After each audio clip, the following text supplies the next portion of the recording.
मित्रों नमस्कार, मैं हूं आपका मित्र कमल नंदलाल और मैं आप सभी दर्शकों का हार्दिक अभिनंदन करता हूं आप ही के अपने चैनल कमल नंदलाल पर यूट्यूब, फेसबुक और IGTV नेटवर्क पर। दोस्तों, ये चैनल आपका है, आपके लिए है, आप ही इसका मूल कारण है। तभी तो आपसे निवेदन करता हूं कि चैनल को लाइक करें, सब्सक्राइब करें, वीडियो ज़रूर शेयर करें और पुण्य ज़रूर कमाएं। तो दोस्तों, हम लेकर आए हैं आपके लिए सेगमेंट हमारा स्पेशल सामुद्रिक शास्त्र, और उसमें आज एक विशेष टॉपिक पे बात करेंगे। सामुद्रिक शास्त्र के अनुसार 5 तरह की होती हैं स्त्रियां। जानिए कौन होती है भाग्यशाली।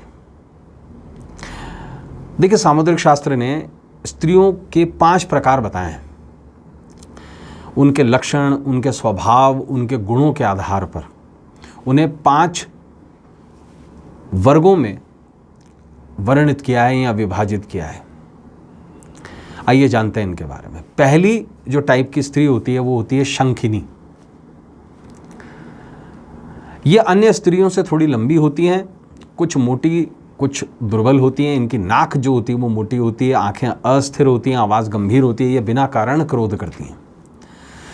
ये पति से रूठी रहती हैं।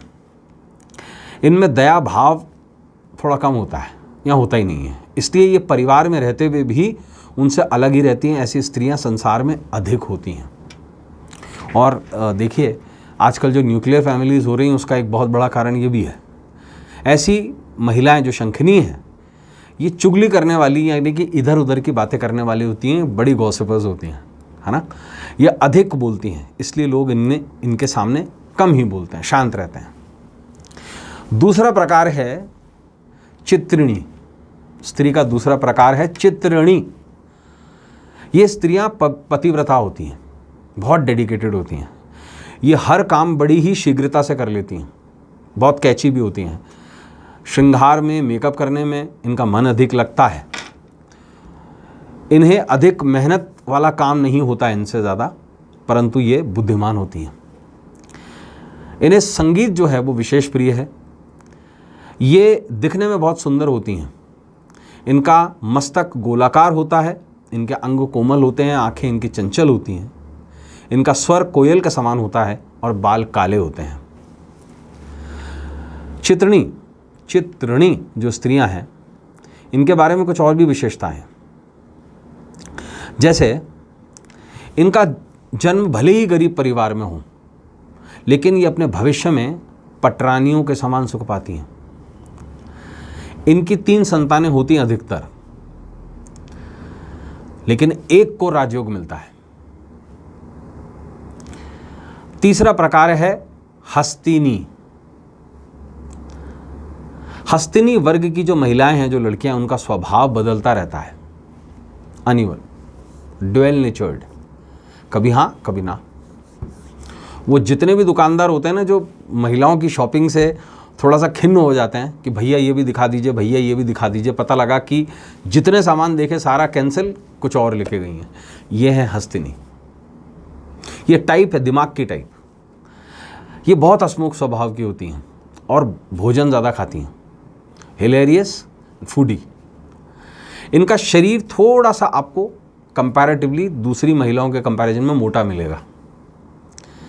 ये अमूमन आलसी होती हैं, बहुत ज़्यादा काम नहीं करती हैं। इनके गाल, नाक, कान और मस्तक का रंग गोरा होता है, लेकिन गुस्सा इनके हमेशा नाक पे रहेगा। आप इनकी नाक को थोड़ा सा लाल देखेंगे। कभी कभी ये बहुत क्रूर हो जाती हैं। वो जो लोग होते हैं ना बेचारे, जो मैं यूँ कहूँ कि इनके क्रोध का शिकार हो जाएं, फिर ये छोड़ती नहीं है। इनके पैरों की उंगलियों को तरफ देखिएगा, ये हमेशा टेढ़ी मेढ़ी होंगी। इनका स्वभाव जो होता है ना, कभी कभी बहुत झगड़ालू हो जाता है। तो अपने झगड़ालू स्वभाव के कारण ये क्लेश करती हैं, और पति सबसे ज़्यादा इन्हीं से दुखी होते हैं। कारण नखरे मतलब सिलेक्शंस। आप एक छोटा सा एग्जाम्पल लीजिए। अगर आज दाल बननी है घर में, तो उस पर कम से कम आधा घंटा डिस्कशन होगा कि दाल कौन सी बनाएं। तो ये मेंटालिटी है। धार्मिक कामों में ये बहुत ज़्यादा आस्था नहीं रखती हैं। इन्हें स्वादिष्ट भोजन बहुत पसंद है, कम से कम हफ्ते में एक आध बार ये हस्बैंड के साथ बाहर रेस्टोरेंट में खाना खाती हैं। लेकिन एक बात को ध्यान रखिए, इनकी एक पहचान ये भी है कि इनका गर्भ जो है कम से कम एक बार खंडित ज़रूर हो जाता है। मतलब हो सकता है मिसकैरेज हो जाए या अबॉर्शन जैसे चांसेस बन जाए शादी के बाद। तीसरा टाइप है पुंछचुली। पुंछचुली टाइप की जो महिलाएं हैं, उनका स्वभाव परिवार के लिए दुख का कारण बनता है। ध्यान से सुनिएगा इस चीज़ को। ये अपने हाव भाव से कटाक्ष करने वाली होती हैं। ज़्यादातर ये नेत्रियां होती हैं, यानी कि नेता होती हैं। इनके हाथ में 9 रेखाएं होती हैं, 9 रेखाएं, ध्यान से। और जब कभी भी किसी नेत्री के अगर आप हाथ देखें और उसमें 9 रेखाएं देख लें तो ये समझ जाइएगा। लेकिन इसमें सिद्ध, पुण्य और पद्म, स्वास्थ्य आदि उत्तम रेखाएं नहीं होती हैं। जो शुभ रेखाएं होती हैं वो नहीं होती हैं। स्वास्थ्य की, पुण्य की, पद्म के ऐसे निशान नहीं होते हथेली में। लोग इनका मान सम्मान नहीं करते, डरते हैं इनसे। पुंछचुली सभी इनकी उपेक्षा करते हैं पीठ पीछे, लेकिन आगे से डरते हैं। पुंछचुली स्त्रियों में युवावस्था के लक्षण 12 वर्ष की आयु में ही दिखाई देने लगते हैं। यानी कि ये लड़कियां जो हैं वो जल्दी बड़ी हो जाती हैं। आप ये 12 साल तो मैं आपको बता रहा हूँ एवरेज, लेकिन 9-10 साल से ही सयानी होने की तरफ आ जाती हैं। इनकी आंखें बड़ी बड़ी और हाथ पैर जो होते हैं वो छोटे होते हैं। इनका स्वर जो होता है वो बहुत तीखा होता है। यदि ये किसी के से सामान्य रूप से भी अगर बात करें तो आपको ऐसा लगेगा कि ये झगड़ रही हैं, विवाद हो रहा है। इनकी भाग्य रेखा और पुण्य रेखा छिन्न होती है, कटी हुई होती है। इनके हाथ में 2 शंख पाए जाए, शंख रेखाएं, और नाक पर तिल होने की संभावना होती है। देखिएगा कभी,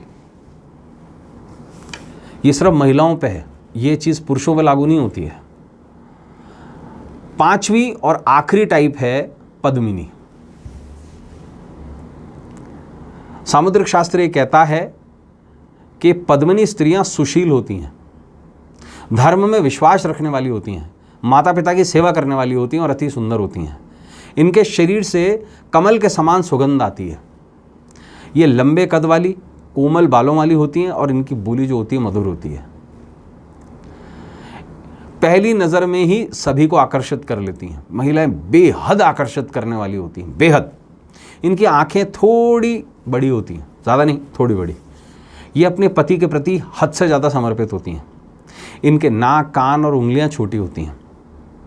इनकी गर्दन शंख के समान होती है और सुराहीदार गर्दन, है ना। इनके मुख पर सदा प्रसन्नता रहती है। अगर ये किसी टेंशन में भी हैं और आप अगर मिलने चले गए तो मुस्कुराहट बरकरार रहेगी। ध्यान रखिएगा इस चीज़ का। पद्मिनी स्त्रियां प्रत्येक व्यक्ति का सम्मान करती हैं, प्रत्येक का। किसी को घृणा की नज़र से नहीं देखेंगी। ये देवता, गंधर्व, मनुष्य द्वारा भी पूजित मानी जाती हैं और ये सबका मन मोह लेती हैं, जैसे मोहिनी हो। तभी इनका नाम पद्मिनी है। और इसी नाम पे एक रानी भी हुई है, रानी पद्मिनी। ये मनमोहनी कहलाती हैं। ये सौभाग्यवती होती हैं। इनके ज़्यादा से ज़्यादा 1 या 2 संतान होती है, मैक्सिमम 2। प्रतिवताओं में श्रेष्ठ होती हैं। ये योग्य संतान उत्पन्न करने वाली होती है तथा आश्रितों का पालन करने वाली होती है। दया की भावना होती है। भूखे को अन्न भी देती हैं, भोजन भी कराती हैं। तो दोस्तों, ये था वो 5 प्रकार जिस पर सामुद्रिक शास्त्र है महिलाओं को विभक्त करता है, डिवाइड करता है। तो ऐसे ही इंटरेस्टिंग एपिसोड लेकर हम आपसे मिलते रहेंगे। आज के लिए बस इतना ही। इजाज़त दीजिए इस उम्मीद के साथ कि हम सभी का आने वाला जो कल है, जो भविष्य है, वो सुखद, सुंदर और स्वर्णिम हो। नमस्कार, नमः शिवाय।